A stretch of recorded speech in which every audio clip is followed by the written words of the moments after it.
Excella Education Study in USA assured scholarship. Contact 9881 96666. నమస్కారం, welcome to I dream. నేను విజిత. ప్రస్తుతం మనతో పాటు ఉన్నారు ప్రముఖ ఆధ్యాత్మికవేత్త, సూర్య ఉపాసకులు, sun spiritual society founder Vikramaditya garu మనతో పాటు ఉన్నారు. ఇప్పుడు వారితో మాట్లాడదాం. నమస్కారం సార్. సూర్యోస్మి తల్లి. సార్, రథసప్తమి అనగానే మనకి ఎంతో విశిష్టమైన రోజు. ఆ రోజు ఎవరికి వారు ఏం చేసుకుంటే బాగుంటుందో ఆల్రెడీ మనం ఇంతకుముందు వీడియోలో చేశాం సార్. ప్రత్యేకించి మీరు ఏం చేస్తారు సార్ ఆ రోజు? రెండమ్మ చూడాలి, అందరూ రావాలి. రథసప్తమికి ఆయన ఒరిజినల్గా సూర్యనారాయణమూర్తి మనం సెలబ్రేషన్స్ చేస్తాం. రథసప్తమికి మీకు అరసవెల్లిలో సూర్యనారాయణ మూర్తిని ఆయన వచ్చి తాకుతారు. సూర్యకిరణాలు ఆయన్ని తాకుతాయి. ఓకే, అది అరసవల్లిలో. అలాగే ఇంకొక క్షేత్రం ఉంది విజయవాడ దగ్గర, గన్నవరం నుంచి నూజువీడు వెళ్ళే దారిలో చిక్కవర సంస్థానం. చిక్కవరం ఊరు పేరు. చిక్కవరం శ్రీపుర హనుమత్ క్షేత్రం. స్వయంభూ హనుమంతుల వారు అక్కడ ప్రత్యక్షం అవడం జరిగింది ఆ ఊర్లో. ఆయనకు ఒక దేవాలయం. ఆయన అంటే దాని గురించి ఎందుకు ప్రశస్తంగా చెప్తున్నానంటే, సూర్యనారాయణ మూర్తిని ఆరాధిస్తున్నట్లుగా ఉంటారు ఆయన. అంటే మీకు హనుమత్ దేవాలయాలన్నీ ఇలా ఉంటాయి, అభయాంజనేయ స్వామి ఇలా ఉంటారు. ఇక్కడ ఈయన స్వామివారిని సేవిస్తున్నట్టు ఉంటుంది, అర్ఘ్యప్రదానం చేస్తున్నటువంటి హనుమంతుల వారు. మీకు కరెక్ట్గా అన్ని తెలుస్తాయి క్లియర్గా. ఆయన శుభ్రంగా స్నానం ఆచరించి సంధ్యావందనం చేస్తున్నటువంటి మూర్తి రూపంలో దర్శనమిస్తాడు. ఆయన చాలా ముద్దుగా ఉంటారమ్మా. సుమారు 3.5-4 అడుగులు ఉంటుంది విగ్రహం. అది స్వయంభూ దొరికింది. మనం హనుమంతుల వారి దేవాలయాలు అనగానే ఒక బండ మీద అనీవెన్ షేప్ కనిపిస్తూ ఉంటుంది, ఆయన ఎగురుతున్నట్టు ఇలా ఉంటుంది. ఒక బండ మాత్రమే ఉంటుంది. కొన్ని ప్రతిష్ఠించిన విగ్రహాలు తయారు చేస్తారు. ఇది స్వయంభూ 200 సంవత్సరాల చరిత్ర ఉంది దానికి, ఆ దేవాలయానికి. తర్వాత మళ్ళీ ఎప్పుడో పొలం దున్నుతుంటే మళ్ళీ బయట పడడం జరిగింది. దాని గురించి అక్కడ శాసనాలు అవి ఉన్నాయి. మళ్ళీ ఆ దేవాలయాన్ని నిర్మించి అక్కడ ప్రతిష్టలు చేశారు. అది తెలుసుకొని ఏం చేశారంటే అక్కడ సూర్యనారాయణమూర్తిని కూడా ప్రతిష్ఠించారు. దేవాలయ నిర్మాణం అంతా అయిపోయింది. ఆయనతో పాటు అక్కడ వల్లభ గణపతిని కూడా ప్రతిష్ఠించడం, దాంతోపాటు ఆయన కొడుకైనటువంటి శనేశ్వర్ల వారికి కూడా అక్కడ రుద్ర రూపాన్ని ఇవ్వటం జరిగింది. అక్కడే దత్తాత్రేయ గారు ఉంటాయి. ఇది ఆ దేవాలయం కూడా ప్రశస్తి. ఇది ఒకటే. ఇది అనుకోకుండా వాళ్ళు కట్టినటువంటి లాటిట్యూడ్ చూడకుండా కడితే సంవత్సరంలో రథసప్తమి రోజు ఆ కిరణాలు వచ్చి ఆయన్ని తాగుతాయి. వీళ్ళు అనుకుని చూసి కట్టింది కాదు, దేవాలయం నిర్మాణం జరిగింది. అనుకోకుండా స్వామివారు అలా చేసుకున్నారు. ఇక్కడ హనుమంతుల వారు అలా దొరికారు, అక్కడ మూర్తిని అలా పెట్టడం జరిగింది. అంటే మామూలుగా మనం అరసవెల్లి సూర్యనారాయణమూర్తి ఒక విగ్రహం, నిలబడిన విగ్రహం ఉంటుంది, ఆయన చుట్టూ పరివారం ఉంటుంది. ఇక్కడ ఈయన శంఖచక్రాలతో ఆసీనుడై పద్మిని ఛాయతో పాటు ఉంటారు. ఆయన కూర్చొని ఉంటారు, ఆసీనులై ఉంటారు. ఆయన పక్కన మధ్యలో ప్రధానంగా హనుమంతుల వారు, ఆ క్షేత్రపాలకుడు అనుకోవచ్చు. ఆయన సేవకుడు, సూర్యనారాయణమూర్తికి సేవకుడు, శిష్యుడు. ఆయన దగ్గర విద్య నేర్చుకున్నటువంటి ఏకైక శిష్యుడు. సూర్యనారాయణమూర్తికి అత్యంత ప్రీతికరమైనటువంటి శిష్యుడు. ఎంత ఇష్టము అంటే తన కూతుర్ని ఇచ్చి వివాహం చేసినటువంటి ఇష్టం. ఆయనకు వివాహం జరిగింది తెలుసు కదా, ఆంజనేయ స్వామికి. బ్రహ్మచారి, పెళ్ళైన బ్రహ్మచారి ఆయన. ఆయన భార్య పేరు సువర్చల. సూర్యనారాయణమూర్తిలో ఒక కిరణం పేరు సువర్చల. ఆయనకు విద్య నేర్పిస్తున్నటువంటి క్రమంలో నవవ్యాకరణం అని చెప్పేసి ఒక శాస్త్రం, అది వివాహితులకు మాత్రమే నేర్పాలి.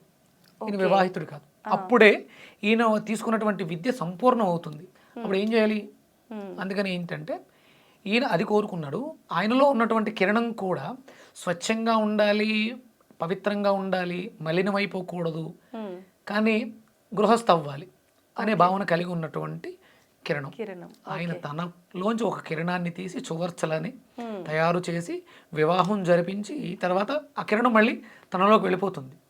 కేవలం ఆయనకి విద్య నేర్పించడం కోసం మాత్రమే ఆయన వివాహం చేసుకున్నాడు. అప్పుడు ఆయనకే అదే కోరిక, బ్రహ్మచర్యం పాటించాలి, పరిశుద్ధంగా ఉండాలి. ఆవిడికి ఆ కిరణానికి ఉన్నటువంటి కోరిక కూడా అదే.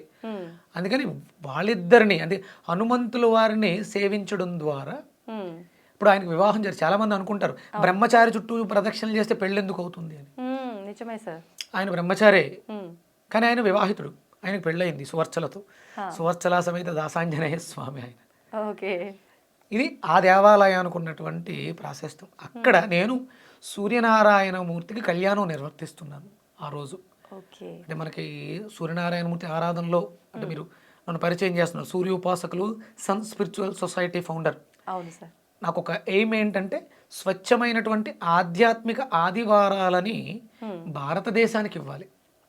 అంటే ఇంతకు ముందు భారతదేశంలో ఉండేది 1940స్కి బిఫోర్, అంటే ఈస్ట్ ఇండియా కంపెనీ రావడానికి, అది వచ్చిన తర్వాత మన మీద జరిగినటువంటి ఈ పెత్తందారీతనం నుంచి విముక్తి కోసం ప్రయత్నం చేసే సమయంలో భారతీయుల్లో ఇంత శక్తి ఎందుకు ఉంది, వీళ్ళు ఏం చేస్తున్నారు అని వాళ్ళు 4-5 సంవత్సరాలు రీసెర్చ్ చేస్తే వాళ్ళకి అర్థమైంది, వీళ్ళు కాంతి ప్రియులు, సూర్యనారాయణమూర్తి ఆరాధకులు, వీళ్ళ ఆత్మలు చాలా బలంగా ఉంటాయి. భౌతిక దేహాలు బలంగా ఉన్నా లేకపోయినా ఆత్మలు చాలా స్వచ్ఛంగా బలంగా ఉంటాయి. ఎందుకంటే వీళ్ళు ఆదివార నియమాలని విశేషంగా పాటిస్తూ ఉంటారు. ఎంత విశేషం అంటే ఆదివారం నూనె తగలదు, సంసారం చేయరు, మాంసాన్ని తినరు, సూర్యోదయం అయితే ఆయనకి నమస్కరిస్తారు. ఒకవేళ సూర్యోదయం అవ్వకపోతే, సూర్యుడు కనిపించకపోతే ఆ రోజు ఉపవాసం ఉంటారు. కాంతితో మమేకమై భారతి అంటేనే కాంతి, కాంతితో నడిచేవాళ్ళు భారతీయులు. కాంతి మీద మక్కువ కలిగిన వాళ్ళు, కాంతితోనే జీవనం సాగించేవాళ్ళు. అప్పుడు వీళ్ళలో ఉన్నటువంటి కాంతిని తగ్గించేస్తే మనం వీళ్ళ మీద ఆధిపత్యాన్ని చెలాయించవచ్చు, ఇక్కడ ఉన్నటువంటి సంపదని ఎత్తుకెళ్ళిపోవచ్చు. దాన్ని పొల్యూట్ చేశారు, సండేస్ని పొల్యూట్ చేశారు. ఆదివారము మొదటి రోజు ఇది పొల్యూట్ చేసేస్తే మిగతా రోజులన్నీ ఆటోమేటిక్గా పొల్యూట్ అయిపోయినాయి. అందుకని మళ్ళీ మనం తిరిగి ఆ వైభవాన్ని తీసుకురావాలి అంటే, భారతదేశం మళ్ళీ సస్యశ్యామలం అవ్వాలి, సంపన్న దేశం అవ్వాలి అంటే అవుతుంది. ఆల్రెడీ ఉన్నాం. ఎంత దోసుకెళ్ళినా మనం సంపన్నులమే. వాళ్ళ వాళ్ళ ఆలోచన అంతా, అన్ని దేశాల ఆలోచన భారతదేశం మీదే ఉంటుంది. ఎందుకంటే మనకే 365 రోజులు సూర్యోదయాలు చూస్తాం, వాళ్ళకి అవి ఉండవు. అందుకని ఏంటంటే మళ్ళీ ఆ రోజులు రావాలంటే ఆదివార నియమాలని పాటించాలి. అంటే మాంసం తినడం తప్ప రైట, అది ఎవరి విజ్ఞతకి వాళ్ళకు వదిలేయాలి. మనకి ఇక్కడ ఆశ్రమ ధర్మాలు ఉంటాయి, ఒక్కొక్క ఆశ్రమ ధర్మాన్ని ప్రకారం వాళ్ళు నడుచుకుంటూ ఉంటారు. కానీ ఏ ఆశ్రమ ధర్మంలో ఉన్న వాళ్ళైనా సరే ఆదివారం ఇవి చేయకూడదు. నూనెను వాడకూడదు, మాంసాన్ని మద్యాన్ని తీసుకోకూడదు, భార్యతో సంగమించకూడదు, సంసారం చేయకూడదు. ఇది శాస్త్రం చెప్పింది. కనీసం అందులో శాస్త్రంలో ఉంటుంది, కనీసము భానువారమందైనను స్త్రీ తైల మధు మాంసాన్ని త్వజంతి నా వ్యాధి శోక దారిద్ర్యం సూర్యలోకం గంచింది. ఈ 4 మానేస్తే సూర్యలోకం అంటే సూర్యుడిలోకి వెళ్ళిపోవడం కాదు, సూర్యుడు అంటే వెలుగు, అంటే మీ జీవితాల్లో వెలుగు వస్తుంది, గచ్చతి పొందుతావు. సూర్యుడు అంటే పేరు, సూర్యుడు అంటే డబ్బు, సూర్యుడు అంటే ఆరోగ్యం, సూర్యుడు అంటేనే సర్వస్వం. ప్రకృతి అంతా కూడా వికసిస్తుంది, ఆయన వికసననిస్తారు. ఇది మళ్ళీ తీసుకురావడం కోసం సన్ స్పిరిచువల్ సొసైటీ పెట్టడం జరిగింది. దానికోసమే పాటుపడుతూ ఊరూరా సూర్య కళ్యాణం, ఇంటింట ఆదిత్య హృదయ పారాయణం. ఇప్పుడు అందుకని నేను ఆ చిక్కవర గ్రామంలో రథసప్తమిని పురస్కరించుకుని సూర్యనారాయణమూర్తికి కళ్యాణం చేస్తున్నాను.